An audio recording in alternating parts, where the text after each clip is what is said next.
good evening, and welcome to the fifth meeting in our lecture series, Modernity's Others, Plurality and Counter-Hegemonic Perspectives in 20th Century German Language Literature.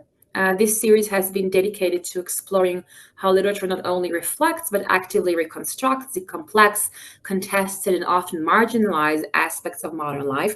By bringing together scholars from across German studies and comparative literature, we aim to foster a more pluralistic and nuanced understanding of modernity, one that foregrounds its intrinsic diversity, contradictions, and forms of resistance. And we are very happy to welcome Professor Ulrike Wagner, Director of the German Studies Program at Bard College Berlin. Professor Wagner's scholarship spans European and American Romanticism, German Jewish literature, feminist theory, and the global history of the humanities. She received her PhD in German and comparative literature from Columbia University, an MA in North American Studies and German literature from the Free University of Berlin, and was a visiting Fulbright scholar in the Department of Comparative Thought and Literature at Johns Hopkins University. At Bard College Berlin, she has developed a variety of courses on European and American Romanticism, Germany's Jewish Enlightenment, the literature and culture of the Weimar period in Berlin, contemporary debates in the German public sphere, and an OSUN network course on feminism and community. Wow, okay. Her current research interests concern the global history of the humanities and practices of philology, relations between German Romanticism and American Transcendentalism in the context of religious debates, historicism, classicism, and aesthetics, German Jewish women writers, and feminist theory and practice. She is currently completing a monograph titled Transcendental Philology, Emerson, Fuller, Nietzsche, and the Migrations of a Method, which speaks, I think, directly to the themes of tonight's lecture and to the broader concerns of our series. And her talk, titled Doing Things with Words, Margaret Fuller, Germaine de Staël, and Friedrich Nietzsche, on the use of the humanities, examines how these three influential figures engage with the methods and practices of philology to redefine the role of the humanities in the public sphere. Professor Wagner will explore their efforts to integrate scholarship into social life, showing how humanistic inquiry serves as a means of cultural transformation, education, and critique, functions that remain vital to the humanities today. This lecture invites us to extend our series focus on literature's role in contesting hegemonic narratives of modernity to the realm of intellectual practice itself. By examining how philology and humanistic scholarship operate as tools of resistance and renewal, Professor Wagner brings a historical and theoretical depth to our ongoing conversation about modernity's others, those discourses, voices, and methods that challenge the dominant myths of unity, rationality, and progress. And please join me in warmly welcoming Professor Ulrike Wagner. Thank you. Thank you, Ariel, for this really kind introduction. I feel like I don't really have to give the talk anymore. You're already touched on all the most important points. Let me perhaps start by giving you a little bit of context for this talk, because as you pointed out, my history in the, my interest in the history of the use of the humanities goes back many years. And there were many other projects in between, especially women writers and the Jewish Enlightenment and feminist theory and practice that sort of, absorbed me in the years in between. But then I always found myself coming back to this old research. And then I thought, okay, I think I really need to explore this further and examine what is really at stake at this sort of what I perceive as a cross-fertilization between key figures of German and American intellectual history in the age of European Romanticism and American Transcendentalism. I know the Bucerius Institute lecture series, just from looking at your description, Ariel, and also from the other speakers, is very much focused on the 20th century. But I hope that my discussion of these themes and questions raised by Margaret Fuller and de Staël and Nietzsche regarding the role of philology and humanistic inquiry will demonstrate their timeliness and relevance to our work as practitioners and scholars of the humanities today.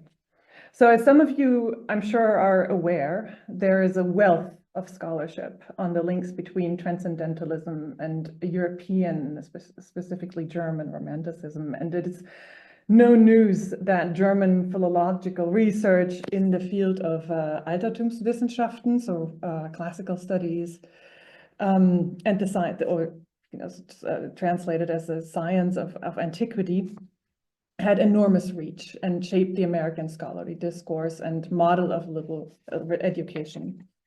What I noticed in reading this research, however, is that most of these studies don't go much beyond general appraisals of the importance of German research practices for institutional development and of what is usually referred to the rise of the model of Bildung, which is often translated as self-culture. So it sort of remains at this very sort of general level. There are no in-depth assessments of how the first generation of American scholars who studied in Germany reckoned with methods of systematic knowledge and their impact on questions of pedagogy or cultural innovation.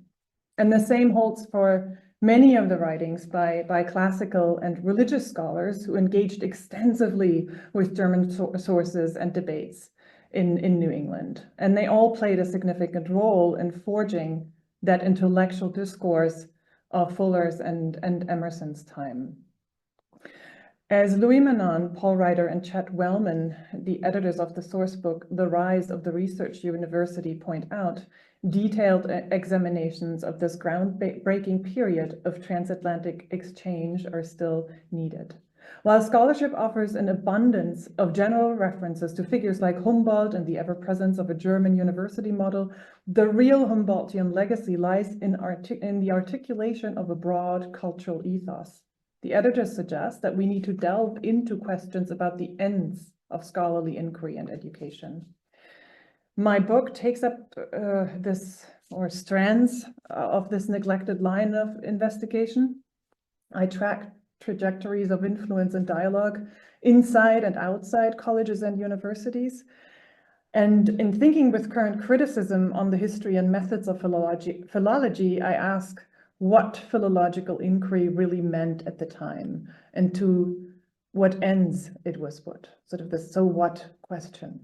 Why was it important to these figures at the time, especially beyond educational institutions?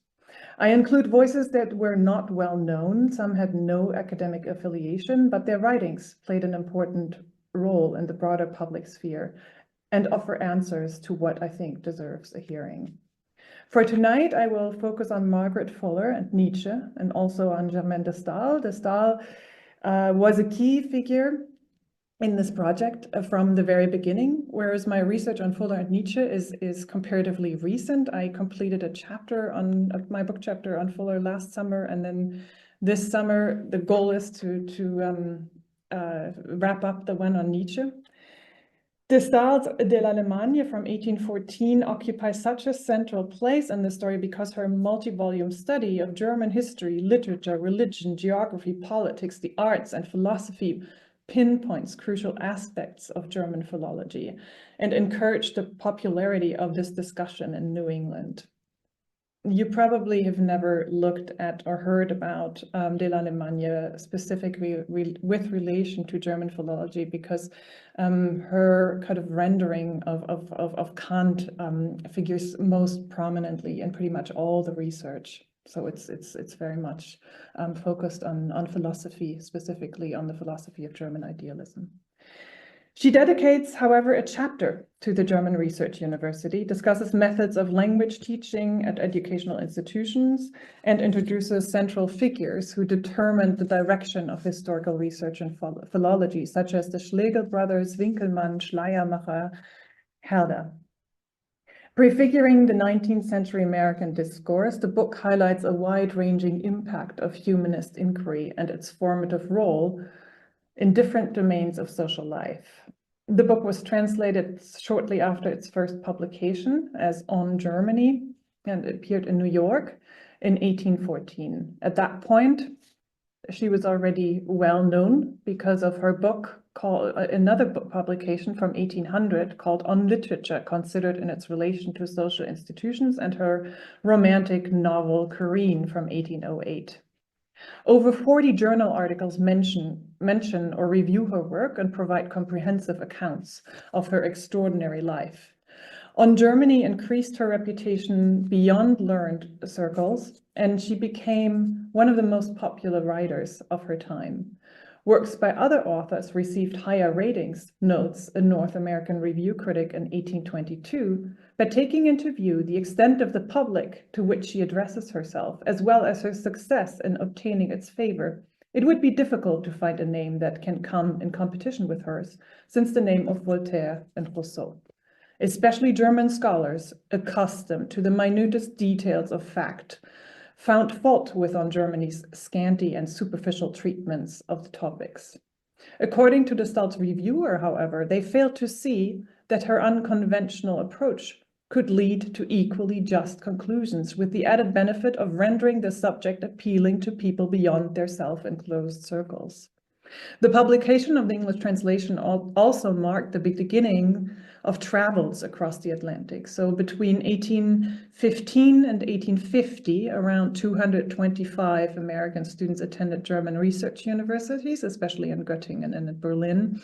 And many of them would then later hold positions in higher education. Among this group were figures like, I assume you haven't heard of these names, Edward Everett, George Tickner, George Bancroft. They all studied for extended periods in Germany, and some of them received PhD degrees.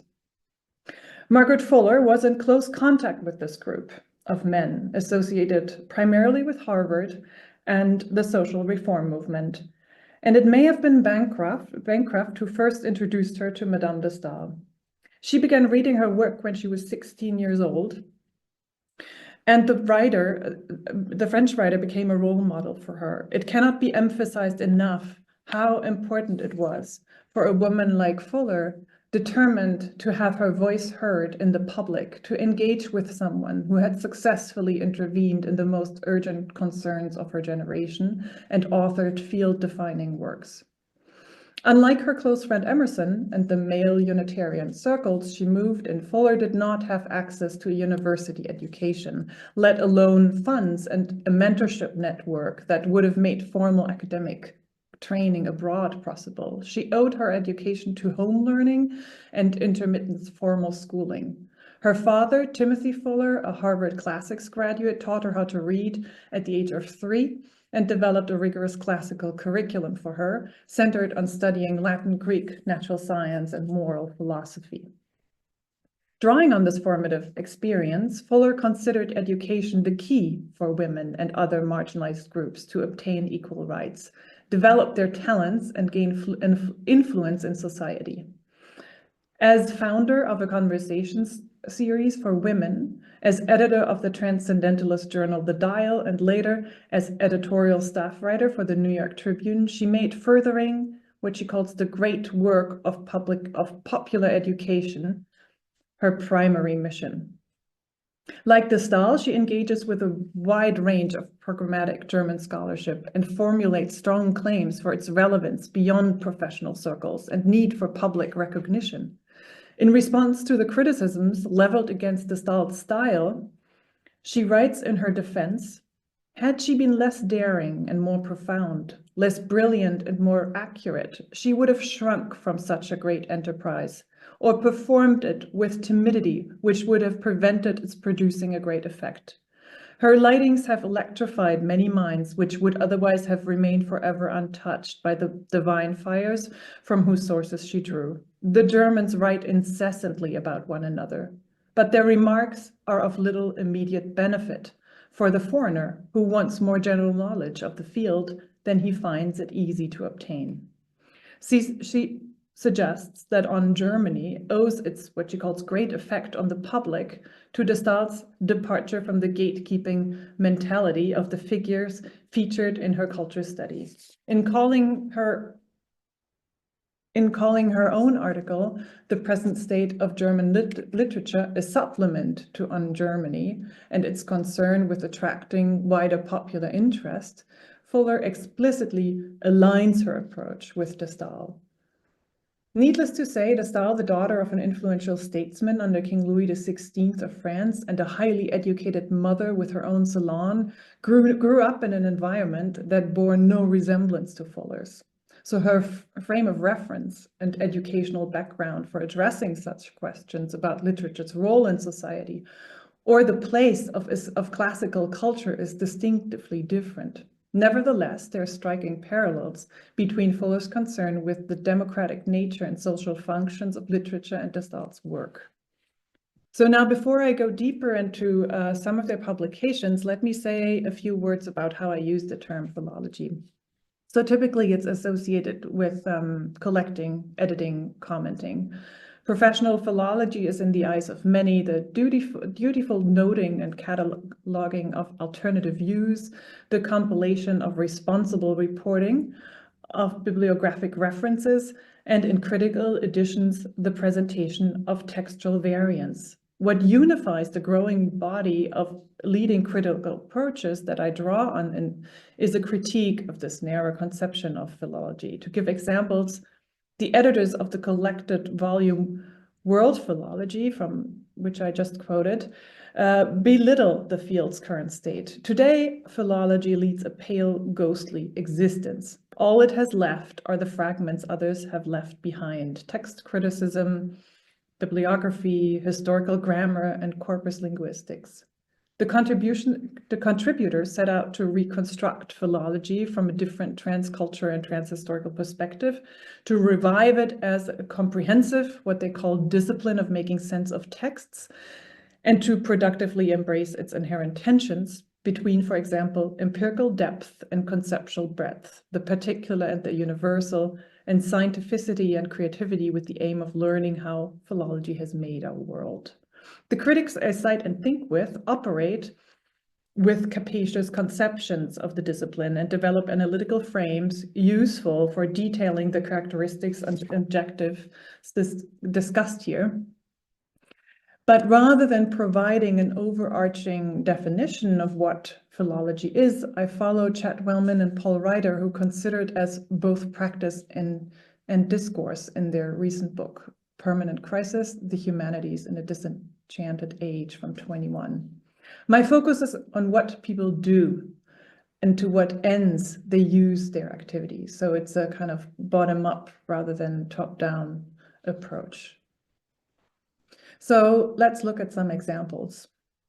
German literature, de Staël argues, is perhaps the only one that derived its sources from criticism. She elaborates that the implications of her observation with a detailed discussion of Winkelmann, and argues that his descriptions of Laocoon and Apollo of Belvedere brought about a whole revolution in the way art and literature were viewed. His style, filled with imagination and learning, and his efforts to understand antiquity by rendering himself a pagan, make him a writer of the first rank. Here's a longer quote. He gives the art of writing the imposing dignity of ancient monuments. His description produces the same sensation as the statue itself. No one before him had united such exact and profound observation with admiration so animated. It is thus only that we can comprehend the fine arts. The attention they excite must be awakened by love. By the way, I'm using the first English translation of On Germany here from 1814, and I haven't made any changes to that, so it's a little bumpy sometimes, but of course that's the one I'm using. So his keen sense of observation, historical knowledge, evocative imagery, and vivid style not only brings statues to life, but paved the way for his readers to have a unique encounter with an otherwise distant world. According to Staël, the revival of the ancients through a language of love, accompanied by scholarship, is not optional, but the only way to engage with their art, their stories, and their poetry on an equal and dignified footing. The imagination fosters a deeper connection with the past by helping us recreate emotional and cultural nuance embodied in sculptures, which then reveal themselves to us like the traits of a beloved being. Through imaginative reconstruction, we begin to envision how they would have fit into their original settings, filling the gaps left by blurred traces and incomplete or missing parts. In de Staël's view, this ongoing process of criticism not only brings back the past and recreates extinct life, but also affects the present, marking nothing less than the beginning of modern German literature. Like most American scholars of the period, however, de Staël is not interested in the role Winkelmann played in the professionalization and emerging academic disciplines. She is concerned, I argue, with the potential of this empathetic and imaginative reading procedure to bridge expert and popular culture, and to ask how this procedure can be made productive for broader public concerns.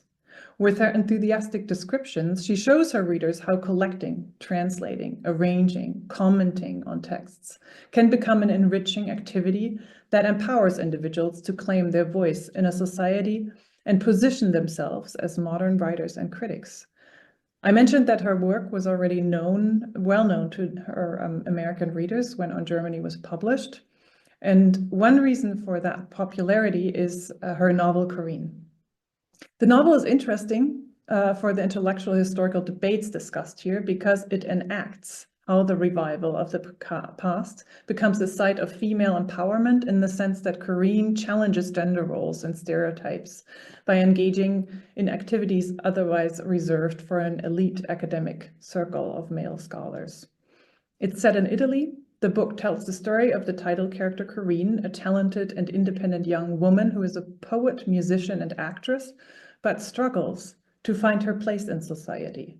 The narrative follows Corinne's journey through Italy, where she dazzles audiences with her artistic performances and poetic skills.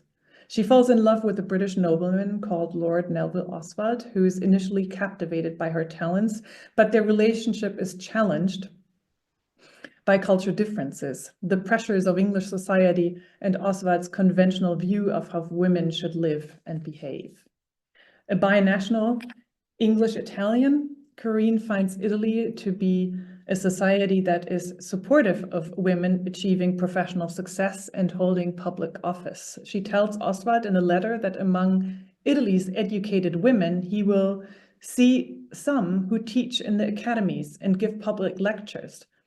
And she warns him that if you were inclined to laugh at that, people would reply, "Is there any harm in knowing Greek?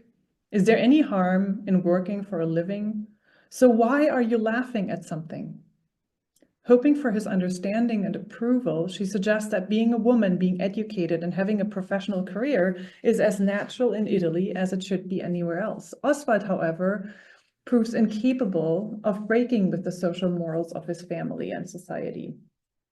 Although he respects her talents, he cannot tolerate her displaying them in public and insists that she confine her performances to the private sphere under his sole supervision. In the end, Corinne cannot reconcile her love and passion for Oswald with her emancipated lifestyle. What the tragic ending should not overshadow, however, is the fact that she successfully makes a name for herself, not only as a brilliant performer, but also as a knowledgeable art critic and a scholar whose mode of criticism, I argue, resonates with On Germany's representation of Winkelmann's method. By allowing her audience to enter imaginatively into the lives of past civilizations, to empathize and connect with their experiences, a broken column will suddenly remind them that there is in men an eternal power, a divine spark, and that you must never be weary of rekindling it in yourself and of reviving it in others. This is again taken from On Germany. As in On Germany, de Staël, who puts her views in the mouth of Corinne, leaves no doubt that she sees this effective approach as the only way to make texts and cultural objects meaningful to her generation. So, longer quote: "The scholars who are concerned only to gather a collection of names, which they call history, are undoubtedly devoid of any imagination. But to delve into the past, to question the human heart across centuries, to grasp a fact through one word, and the character and customs of a nation from one deed. In short, to go back to the most far-off times to try to imagine how the world in its first youth appeared to the eyes of men, that requires sustained effort of the imagination, which penetrates and discovers the finest secrets that meditation and study reveal to us. So rather than burdening her audience with details, Corinne gathers, selects, and weaves her findings into a narrative, and the past comes alive through her individuality and recreation. Through her activities, she creates her role as a respected art critic with a voice of her own that leaves her listeners in a state of awe. So like de Staël and her Corinne, Fuller participates in the same discourse of bringing an otherwise elite scientific debate into the public sphere in order to use its critical tools and practices for her social projects. On November 6, in 1839, a class of 25 women began meeting once a week for 2 hours in a bookstore in Boston for a series of conversations led by Margaret Fuller.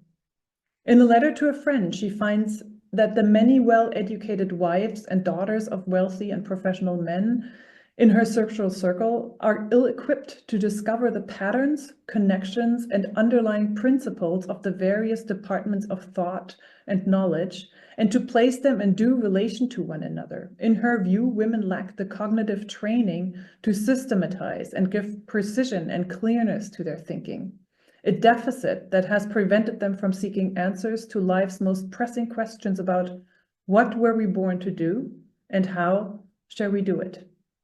So her critique continues with the observation that women lack not only systematic access to objects of knowledge, but also opportunities to retrieve and apply that knowledge.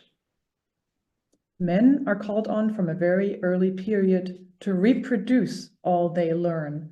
Their college exercises, their political duties, their professional studies, the first actions of life in any direction call on them to put to use what they have learned. But women learn without any attempt to reproduce.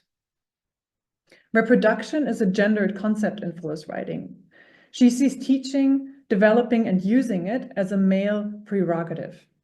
Counterintuitive to the word's general meaning, she does not associate it with memorization and imitation, but rather the concept refers to an approach that combines elements of reproduction with innovation, with building on existing knowledge or artistic expression to generate new insights and understanding.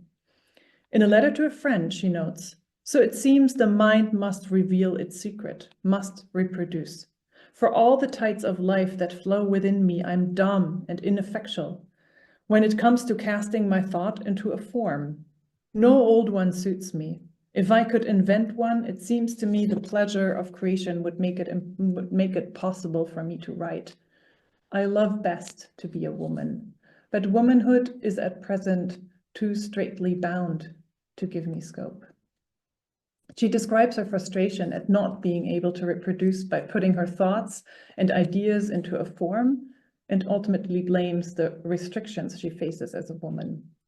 I argue that the skills and techniques she associates with reproduction are fundamental to understanding her role as a critic who translates selected aspects of the scholarly discourse of her time into a popular idiom for the purpose of promoting public education.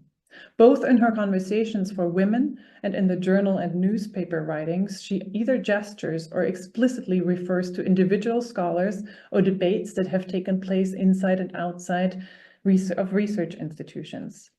The Schlegel brothers, to give one example, occupy a central place in this context.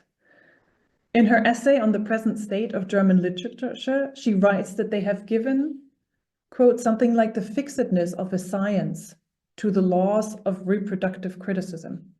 What distinguishes the Schlegel's liberal school of criticism is their new way of looking at art, one that does not get lost in details, but instead looks at objects empathetically, holistically, and at eye level. In order to see an object of nature, it's better to look steadfastly at it with our own eyes from a well-chosen point of view. than to scrutinize it overly closely through a critical microscope. Thus did the Schlegels. Scattered through various publications, Fuller returns to the topic again and again in the following years, explaining that what she means by this new form of criticism. In bringing her understanding of reproductive criticism into view, I do not attempt tracing and comparing textual fragments from the Schlegel brothers' compendious writings that Fuller found in various sources. Such an approach would not be productive, since Fuller develops the concept independently in different thematic constellations and within a broad network of references. It is instructive, however, to discuss her remarks on the characteristics of the new criticism by way of example, using current research on Friedrich Schlegel's philology. The larger context in which her critical thinking took shape provides a helpful frame for understanding and situating analogies between her popular conceptualization of criticism and the scholarship of her time. So let's look at this more closely. Statements about what critics should or should not do run throughout her publications, and she argues that it is even more rare to meet a great poet than a great critic.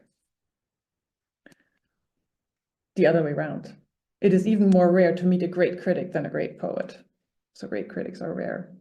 True criticism, as distinguished from petty cavil and presumptuous measurement on the one hand, and encomiums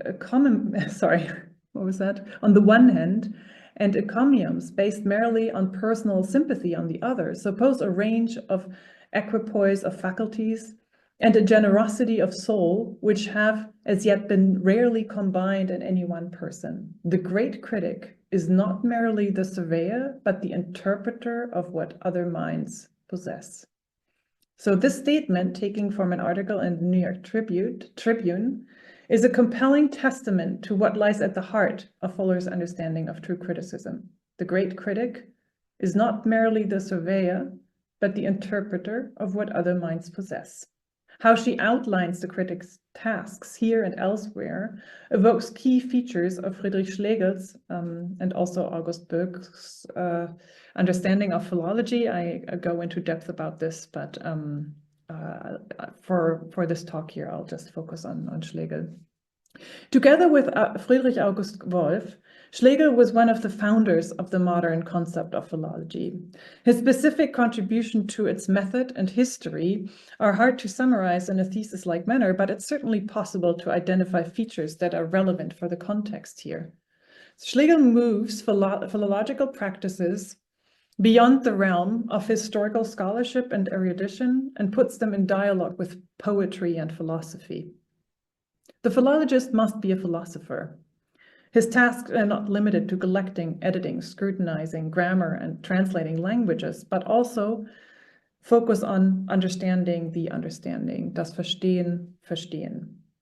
It is through the conceptual categories of philosophical inquiry that the philologist can extract and evaluate sources. Parallels with Fuller's statement that the great critic is not merely the surveyor, but the interpreter of what other minds possess are not hard to see. Philology shares affinities with philosophy and poetry, and it's important to note how Schlegel uses that term poetry. Poetry can only be criticized by poetry, a judgment of art, which is not itself a work of art, either in the material or a representation of the necessary impression in its becoming, has no civil right at all in the realm of art. In accordance with the above statement, applied poetry, that is, the form of poetry that is used for the criticism of poetry, can take various forms. It can manifest itself at the level of content, in the choice of subject matter, or in a new form of presentation and stylistic expression. As Michel Shaouli argues in Poetic Critique, Encounters with Art and Literature from 21, Schlegel uses the term poetry in ways that are not restricted to a genre such as the lyric or even the verbal artwork in general, but reaches for the essence of creative making itself, whatever form it may take. The main characteristic of Schlegel's poetry is not beauty, not truth, not pleasure, nor is it the ability to engage moral or political quandaries, but creativity and thinking. Schlegel links criticism to creativity to show that even a remark that may seem small and insignificant, the humblest poetic act, speaks to something large and meaningful by changing the texture of the world. One experiences the potentiality of language and that the world is not exhausted by what is given. The parallels between Fuller and Schlegel show how closely her own reflections are linked to seminal issues of philological labor at her time, but also she stands apart from how far she stands apart from the professional discourse. Questions of disciplinary distinction and professionalization did not concern either Fuller or de Staël, and they deliberately distinguished themselves from the figures they quoted and thought with by addressing the socially transformative potential of literary production and criticism in a verbal style that resonated with their readers and listeners. You can see that clearly when you look at Fuller's conversation series. Together with her journalism and essay publications, the materials give a pretty good idea of how she transformed her ongoing written reflection on the theory and practice of what she interchangeably refers to as reproductive, true, poetic, or comprehensive approach into a pedagogical tool for her classes. Shortly after classes had begun, she wrote on her methods of education to one of the members. I have immediate and invariable power over the minds of my pupils. My wish has been more and more to purify my own conscience when near them, to give clear views of the aims of life, to show them where the magazines of knowledge lie, and to leave the rest to themselves and the spirit that must teach and help them to self-impulse. She wants her cohort to feel that they're not passive recipients, but active producers who have what she calls self-impulse.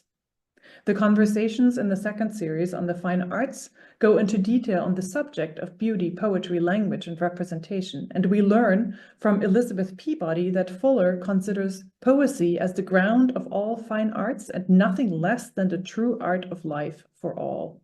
But to be poetic in life and in thought and intention does not mean to choose an extraordinary way of living. On the contrary, one should be vigilant and never yield inwardly to the common notion that poesy was a luxury out of the common track. Everyone can have their poetic path in accordance with their abilities and interests. The man who could not write his thought of beauty in his life wrote it in stone, drew it on canvas, breathed it in music, or built it in lofty rhyme. So phrases like the above will be familiar to readers of Fuller's written remarks on criticism, in which she argues that the rude sketches or the writings of the prisoner are no less poetic than the Iliads and Odysseys of world literature. In the context of the conversations, however, she takes the discussion further by making the puzzling suggestion that one can live a poetic life without ever producing any form of art. The true art of life, she proposes, may be no more than a way of seeing, a thought, or a simple intention. What kind of life, thought, or intention deserves to be called beautiful or poetic is probably as much of a question today for readers as it was for her audience. The scribe of the day's report concludes that she guarded her meaning and said that to see beauty was to miss it often. One of the subsequent sessions focuses on the question, what is life? And the statements formulated in response give a sense of what living a poetic life might have meant. She opens her class by asking everyone to share their thoughts on this question. Let us define each in turn our idea of living. Mrs. P replied, life is division from one's principle of life in order to a conscious reorganization. We're cut up by time and circumstance in order to feel our reproduction of the eternal law. Margaret was then pressed to say what she considered life to be. She began with God as spirit, life so full as to create and love eternally, yet capable of pause. Love and creativeness are dynamic forces out of which we go forth bearing his image. What is having within our own being the same dynamic forces by which we also add constantly to the total sum of existence. In short, we become gods and able to give the life which we now feel ourselves able to only receive. Miss P probably refers either to Elizabeth Peabody or her sister Sophia, and her answer is revealing. To live, she argues, is to deliberately reproduce and thereby reorganize the given. Life, true poetic life, she suggests, means adding to and thereby changing what is there. It means putting yourself in a position where you experience the plasticity of words and the freedom of not having to accept things as they are. What Fuller does here is to take a key argument about the theory and practice of criticism articulated previously in published work and anticipating her future work, and turn it into a pedagogical tool and a principle to live by. So I've pointed out various parallels between the tasks she assigns to the critic and the reflections of Schlegel on philology's relationship to poetry and philosophy. Schlegel directly relates poetic and philological practice, working with a concept of poetry that goes far beyond the conventional spectrum of meaning. Shauli shows that he combines poetry with a creativity and thinking that finds relevance in even a small quotidian thought or utterance, makes the richness of language tangible, and leads us to experience the world is not exhausted by what is giving. Similarly, Fuller calls the true critic poetic or reproductive when she gives articulation to our ever-evolving lives and inspires a creativity that can potentially manifest itself in any element, large or small, of being in the world. In the conversations, she creates a space for her participants to practice what she calls adding to the total sum of existence, and to feel that they are, as she formulates it, giving life rather than receiving it as they formulate their thoughts on the topics she proposes. To live poetically, she suggests, is not a luxury out of the common track. It is experiencing that the way things are is not given. Fuller and Staël are deeply involved in the humanist debates of their time, want to bridge expert and popular culture and discuss how figures like Winckelmann, Herder, Goethe, or the Schlegels became modern writers by working through what other minds possess and treat their practices as effective tools for revitalizing social life and as a source of self-determination. Ironically, the unconventional elements and functions of reproductive or poetic criticism they both discover through German scholarship is precisely what Nietzsche finds lacking in his professional environment and what draws him to Ralph Waldo Emerson. Nietzsche's fascination with Emerson has been the subject of criticism for decades, but the focus here is on philosophy rather than on the two thinkers' commitment to philological work, its history, value, and practice. I do not, of course, seek to reduce the role of philosophy, but I want to shift the conversation to Nietzsche the philologist and to an understudied aspect of Emerson's arrival in Germany and his significance for Nietzsche. His lifelong commitment to thinking with Emerson, I claim, is essential for illuminating the educative task that Nietzsche regards as inseparable from the science of philology. Philology as pedagogy is a living practice. It is an engine of culture and a mode of engagement without defined ethical claims. It thrives on provocation, estrangement, even hatred, and reversing habits and the taken for granted. Nietzsche was frustrated by the current direction of humanistic scholarship, which he felt had something dead about it and needed to be replaced by what he called a philology of the future. Instead of becoming active agents of producing knowledge, Nietzsche observed how students turned into passive servants of Wissenschaft. As Reiter and Wellman discuss, throughout the 19th century, Humboldt's dual conception of individual character formation and the pursuit of scholarship survived as an ideal rather than a lived experience. The commitment to Bildung figured prominently in the academic discourse, but in reality, this vision had become unattainable. As Wilhelm II famously noted, to a friend in 1885, under the scalpel of the grammarian, the fanatical philologist, every brief sentence was divided, quartered, until the skeleton had been found with joy and had been triumphantly exhibited to the admiration of all. After his graduation from Schulpforta boarding school in 1864, Nietzsche immediately enrolled at the University of Bonn in the winter term to study theology and philosophy.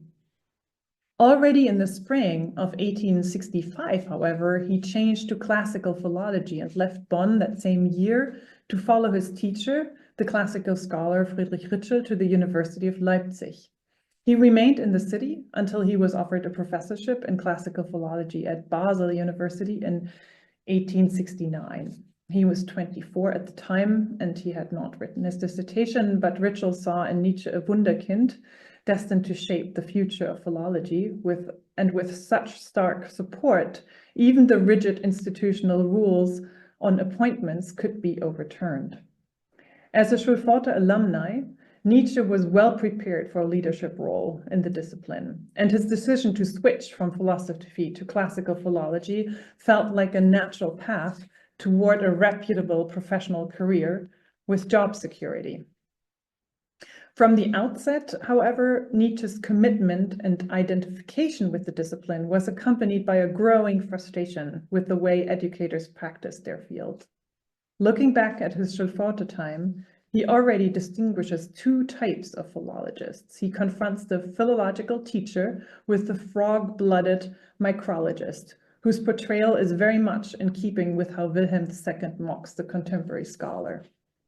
So with this distinction between the scholar's bloodless diligence and the teacher's prioritization of his educational task over piecemeal efforts to reconstruct the past, Nietzsche addresses what so many of his generation perceived as a widening gap between moral education, Bildung, and scholarly knowledge, Wissenschaft. However, Nietzsche scholars disagree about where to place him in this debate, or whether the battles over the development and mission of the discipline were of any lasting relevance for him at all. A good illustration of this disagreement is the question as to whether the publication of The Birth of the Tragedy in 1872 marked Nietzsche's final break with philology, leading to his expulsion from the discipline and his full-time devotion to philosophy or not. There's like walls of books just on that. No, not quite, but there's lots of research. Comments and notes scattered throughout Nietzsche's writings bear witness to his frustration with those determining the direction of the field. Yet he did not see his own activities as being outside or above those of others. As the title of his much-quoted collection of notes and aphorisms, We Philologists, suggests, he clearly identified with his field, even in the face of its scathing comments. As Joshua Billings in Nietzsche's Philology of the Present from 2020 argues, he was as much the most powerful critic as he was the most compelling advocate of philology. But what does this advocacy look like?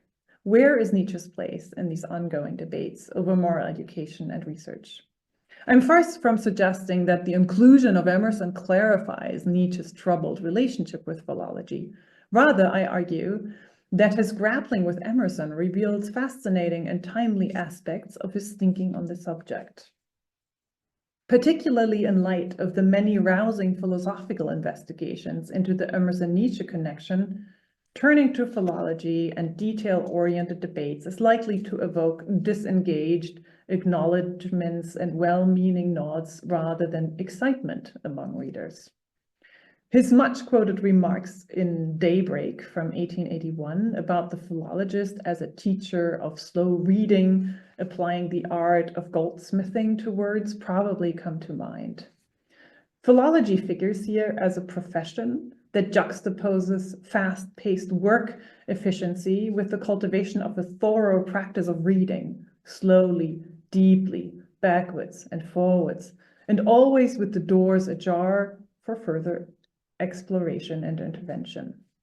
As the untimely Meditations have it, such reading truly lives up to its claims when it acts against time, when it reminds us and makes us feel that our existence is an imperfect tense that can never become a perfect one. While much research has gone into examining the implications of such remarks, Billings argues that a significant dimension to such statements has been sidelined. Scholars have treated his comments as relating to philological methods and largely ignored that philology for Nietzsche is essentially pedagogical. This conceptual focus is put forward most succinctly in Nietzsche's inaugural lecture at the University of Basel on Homer and classical philology, where he states that philology, by its origin and through all times, has simultaneously been pedagogy. In Billings' reading, the pedagogical promise of Nietzsche's philology lies in the cultivation of an education in estrangement. Promoting enmity, hatred, self-negation, education leads to a form of double alienation from the present and from one's own inadequacies, as well as from antiquity and the scholarship it would explore. Nietzsche frees philologists from the expectation that antiquity can teach the humane by suggesting that its exemplarity lies not in representing universal heights of human perfection, but in having realized the most fully idiosyncratic, individualistic ways of living without moralism. From this anti-humanist perspective, then, modern individuals don't become Greek by emulating their models, but paradoxically gain proximity by turning against antiquity. The unmaskedness and inhumanity of the Greeks for Nietzsche makes them particularly valuable examples for the young in cultivating their own distinctive individuality. I argue that Nietzsche's widespread Emerson notes and annotations add new dimensions to what Billings calls a pedagogy of estrangement structured around negation. Documents such as the heavily marked up copy of Versuche, that's the German translation of Emerson's essay collection, the first series, because Nietzsche didn't read English very well. So Versuche show how he explores through Emerson what I would call a living philological practice that finds as much of a valid stimulus in everyday activities as in ancient writings and monuments. In We Philologists, Nietzsche famously states that 99 out of 100 philologists should not be philologists for their own good and that of the field. He acknowledges that while it may be tempting to contribute small puzzle pieces to the overall understanding of antiquity, such painstaking efforts ignore that the past exists as a multiplication of many pasts seen from the present. So while the objects of study are quantitatively exhaustible, the number of texts is limited and the number of other relics as well, the ever-new adaptation of one's age to antiquity, das sich daran messen, is not. For Nietzsche, then, philological work is grounded in the present and inseparable from the question of its operations here and now. Our concern should not be what we are to science, but what science, Wissenschaft, is to us. Philology is a Wissenschaft that derives its value and legitimacy from serving individuals in the places they inhabit and engage. With the exclamation that there are no institutions which you should prize more highly than your own soul, Nietzsche's elaborations culminate in a statement that epitomizes his Emersonian affinity succinctly. He envisions a community of philologists who open up to antiquity out of their own experience, aus dem Erlebten, and through a knowledge of the present, durch die Erkenntnis des Gegenwärtigen. Attentiveness to the here and now is the unconditional prerequisite, the unbedingte Voraussetzung for the field's survival into the future. Filled with marginalia, underlining, and vertical pencil marks, the pages of Emerson's essay Geschichte, in Nietzsche's copy of Versuche, tell the story of his discovery of such a present-focused approach in Emerson's diction and writing practice. So what I do in my chapter, and I'm really just in the middle of it, is I zero in on a selection of these marked up passages and translate key phrases back into English. The world's purpose, Nietzsche underlines, is the education of every single person, and history a living record documenting the process. There's actually no history, only biography, he highlights. The knowledge of history evolves from the ways in which individuals and groups have processed selected events in their lives at different times. As such, it is incomplete and evolving. While hardened pedants, verhärtete Pedanten, frame and fixate the fuzzy flow of events, the smart person sees that history is amorphous, mild and fluid like a cloud or like air, and treats it as such. Reading history means reliving it personally, in eigener Person durchleben, and looking for character, for something that speaks to you, and you also might find in the rushing river or in the waving grain. In his notes on Emerson's essays, the Werknotizen, Nietzsche expands on the concept of history as biography, claiming that reliving the lives of others is more than a viable option. It is a vital part of developing an identity that thrives on departure and dispersion. It is not enough to be one human. That would be asking you to become limited. Es genügt nicht, ein Mensch zu sein. Das hieße euch auffordern, beschränkt zu werden, aber von einem zum anderen.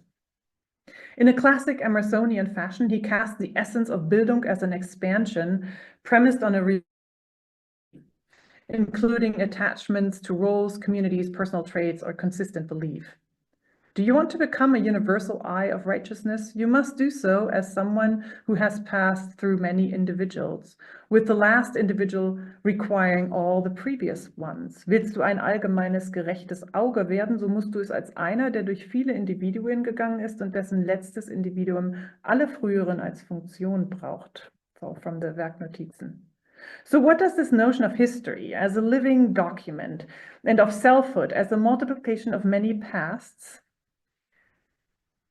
that is responsive and open mean for the practice of humanist Wissenschaft and its educational role? While Nietzsche offers no systematic response, his comments on philology reveal recurring themes that can be productively placed in dialogue with the Emersonian discourse he engages. So let me conclude by giving you a quick outlook of what I'm currently working on with regard to Nietzsche. In tracing the philological engagements of Fuller, de Staël, and Nietzsche, I've discussed how each thinker, across different times, geographies, and institutional contexts, reimagines humanistic inquiry as a transformative, socially embedded, and pedagogically vital practice.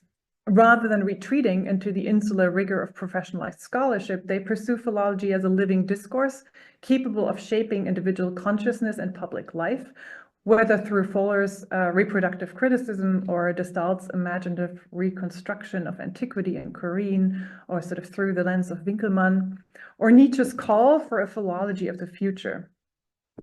For contextualizing and examining this philology of the future, Hermann Grimm, the son of Wilhelm and the younger of the Grimm brothers, is crucial. It's an important figure. I have a sort of one section of my chapter is just on the Emerson-Grimm relationship, because Grimm came across Emerson sort of accidentally and translated him. And he also had a 15-year correspondence with him, and Nietzsche used his translations and also afterwards and introductions to these translations. So Grimm was struck by Emerson's approach to exemplarity, so how he translated Emerson's Representative Men series, among other essays. And what is interesting about this translation is how he puts his reading of Emerson and his experience of how you become sort of part in the making of a text as a reader in dialogue with German academia, and sort of this whole discussion of Wissenschaftskultur at the time. And my assumption is that sort of his way of framing the Emerson scholarship relationship was also of interest and influential for Nietzsche's interest in Emerson, who you would normally not at all sort of think of in connection with what was happening in German educational institutions at the time. So Grimm's framing of Emerson and way of connecting him to German Wissenschaftskultur is the backdrop for my investigation of the Emerson-Nietzsche relationship in the context of Nietzsche's pedagogy-centered philology. And I think I'll stop here. That was enough. That was an hour? Oh God, it was exactly an hour. Yeah. So thank you. Thank you so much. Thank you. I mean, I think it was fascinating. I mean, you brought, the main concerns and questions of our lecture series into a new realm of philology, and you created this, what to me it seems as, a transnational map of different critical traditions, and juxtapose them, and it allows to reconceptualize them and see them in a different light. And I think it gives another meaning to our, engagement with otherness and counter-hegemonic trends within the world of philology and academic research, I believe. So thank you for that. And it was very interesting. And I think we shall now open the floor for questions, and I would love to hear you. You receive applause, I have to say. You can say, I have a question. You can use the raise hand option.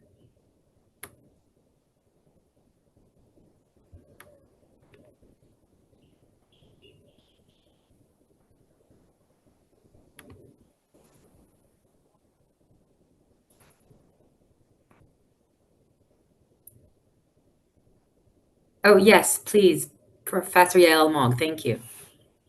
Yeah, excuse me, Ulrike, I might need to ask, and soon I have to run, I'm afraid, but it was very, very fascinating, and I look forward to your book, and I think it's very, very timely.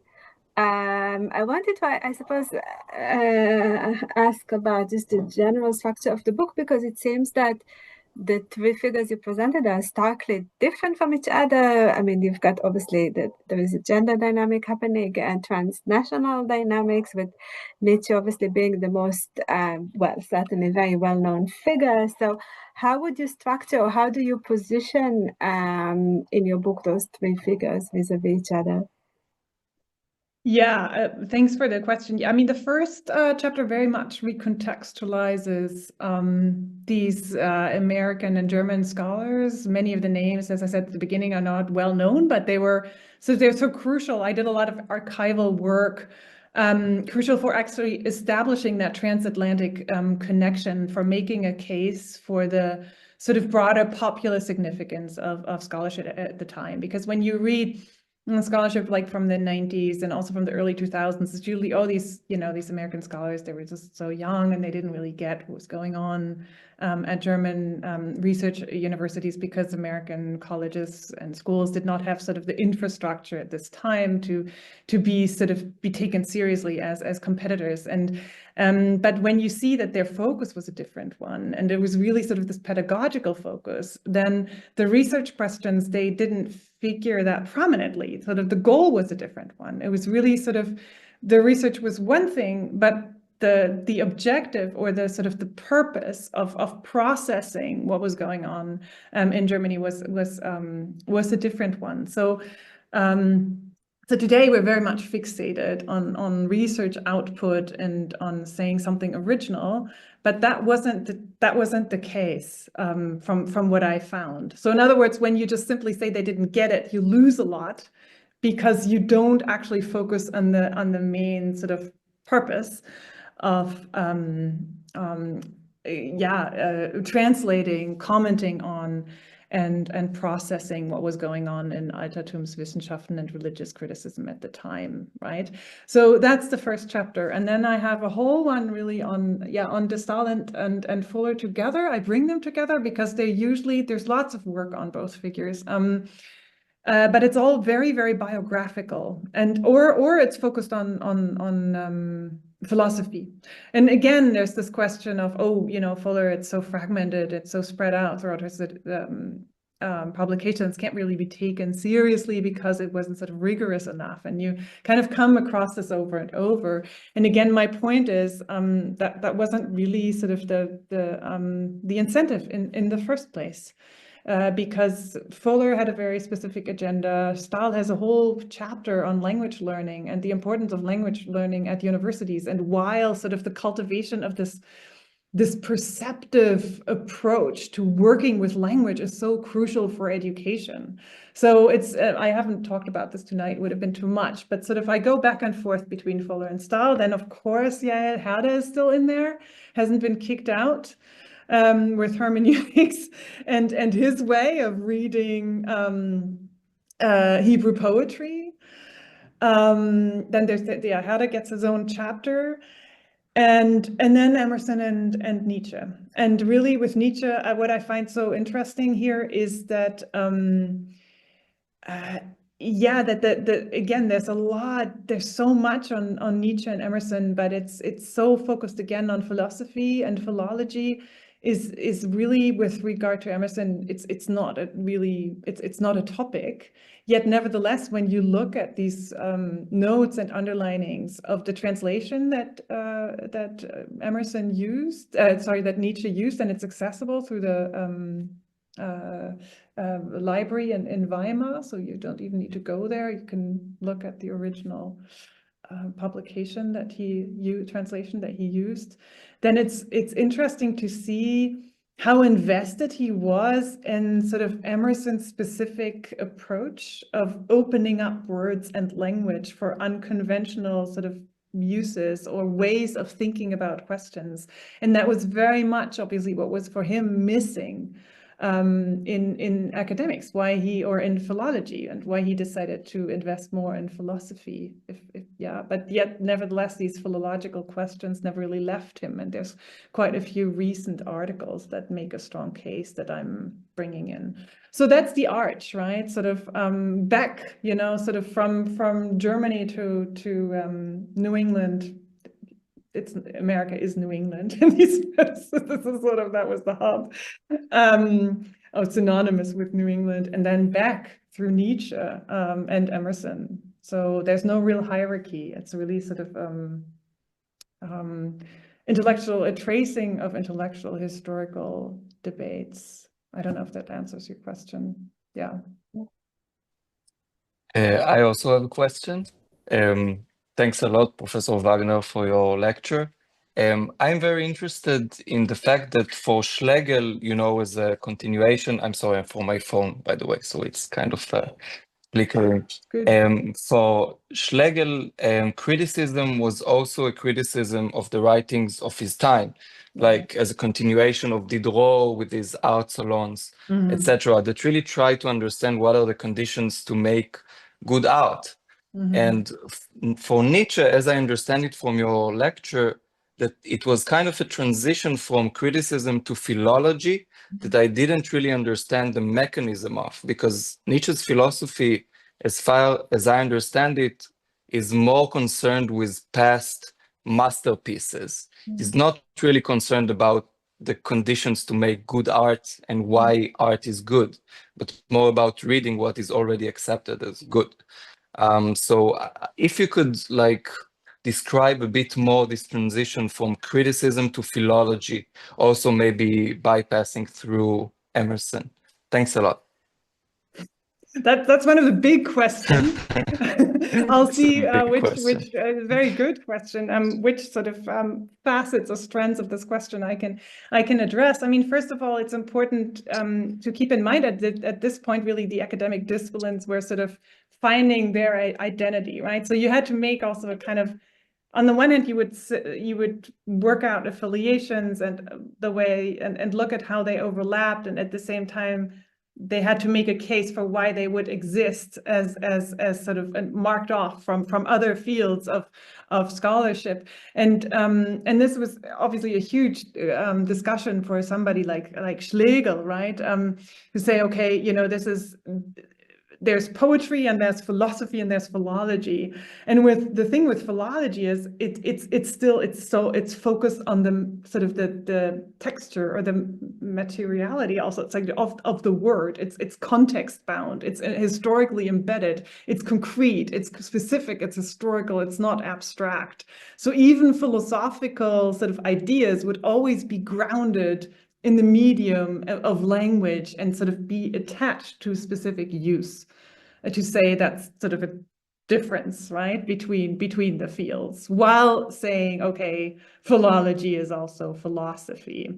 And for Nietzsche as well. And what I find so interesting in Nietzsche is that, yeah, you're right, sort of he wasn't, I mean, I think if I understood your question correctly, I mean, he wasn't interested in producing art, right? But what is interesting is sort of in this way of cultivating a relationship to words, that he saw that as something absolutely crucial to education and to think things in ways that they haven't been thought about before.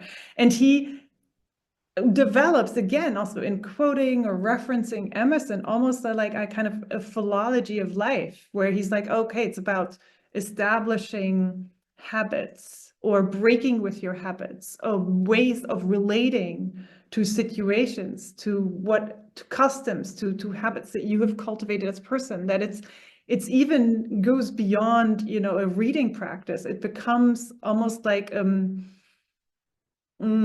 sort of that you work out how you can reshape, reorganize your interaction with the world. And I have passages that, I mean, as I said, I'm really in the middle of this, that I'm quoting, where this becomes quite clear, that philology goes far beyond just being sort of a universe, like a scholarly discipline. It becomes sort of an attitude that you actively cultivate by both engaging deeply and thoroughly with scholarship, but also going beyond that and connecting it. And then, of course, for that approach, Emerson was sort of wonderful, because that's what he does. I mean, that's, if you read Cavell, right? That's, you know, the sort of the beauty or the unexpected in the everyday. That's what's interesting about Emerson. I don't know. Did I answer some of your questions, or sort of the direction where I'm going with this? Sure. Yes. Yeah. I understand mostly. I would say yes anyway, but yeah, you really gave me a good path to further think about that. Thanks a lot. Yeah, I mean, you can read, like, I have a lot of like this. Obviously, I'm not alone on this path, but yeah, with like to discuss Emerson in this sort of academic setting, within the scholarship context, that's often seen with skeptical eyes, right? Because it's seen as not sort of rigorous and scholarly enough. But my claim is that Nietzsche saw something different there. You can, yeah. Thanks a lot. Okay, we have time for one more question. Okay, so if not, I actually have a small question. Maybe I'm continuing what Yael asked. You bring, you juxtapose different cases from the world of philology, and I was thinking, in your book, do you see them, or you try to conceptualize them throughout the perspective of a system with, center and periphery, when we talk about those intellectual traditions or different thoughts about reading and again, I'm speaking from maybe a different discipline, but have you ever thought about it in terms of system? What I do have in mind is the project of Pascal Casanova, World Republic of Letters, and because I think here we have you bring a very interesting case of those, again, New England versus Germany, and the map is very much, I think, is very telling. And I was wondering if this actually, does it have a place in your book? It's interesting you're asking this question, because at first I thought, yes, that there was some kind of hierarchy, you know, like with Germany being sort of at the forefront. But now when I look really at, then I did more archival research. By the archival, I mean, you know, all this, most of what I use, pretty much almost everything now is online, so I don't actually have to dig through dark basements. But what I find so interesting is that when you look at somebody like Margaret Fuller, or even, you know, then Nietzsche reading Emerson, I do not see that hierarchy anymore, because really the focus was a different one. And it was so that somebody like Fuller, who really, you know, I don't know, that must have been just the toughest, to be, it was such a tough position to be in. Like, you wanted to be this public figure and had to overcome all these obstacles because of your gender, yet nevertheless she's smarter than everybody else, and she has amazing education because of her father and because of who she was and how she self-taught and everything. And then I think she just turned a disadvantage into a virtue. We said, okay, look, you know, we got to, if this is to survive, or if these debates or the ideas that come out of these discussions, if they have a future, then it's here in this public realm. Mm-hmm. And it's I think sort of this way of weaving together bits of scholarship, of findings. Here, the question of religious scholarship, obviously, that I haven't touched on at all tonight because it would have been too much. It's incredibly fascinating to see, you know, what criticism leads to when you ask questions about having real religious experience in modern age, while knowing, you know, that there is not this original sort of divinely inspired document, and we will find sort of the source of it all if we dig deep enough, right? That was also an outcome of scholarship. Yet nevertheless, it's more like a and a reconstruction of religion in a different public context. Like, also, again, you see that connection to scholarship. That's what I find interesting. So it's not really, you know, a center and a margin, but the marginal figures, I really see them sort of on the same playing field at this point, with different agendas and different interests for various reasons. Mm-hmm. Does that answer? Yes, it makes a lot of sense, and that's, you know, and this is a book I'd like to read. I hope somebody's. So looking forward to it. I try to make it as sort of accessible as I can. It is accessible and very interesting, and also very complicated and panoramic, which is, you know, academy at its best. So thank you for that, and thank you for sharing your thoughts and project with us. If we have any more comments, then this is last chance. Okay. So thank you so much, Professor Wagner. It was a pleasure, and I highly appreciate it. Thank you for your contribution to our lecture series. And we look forward to see you all. We have another Professor Gilad Shenhav will be with us on May 21st, I believe. And thank you, and take care. Have a great rest of the evening, and looking forward to see you next time. Thank you. Thanks very much. Thank you for putting this together. Thank you. Thanks. Have a good night. Bye. Thank you. You too. Thank you. Bye-bye.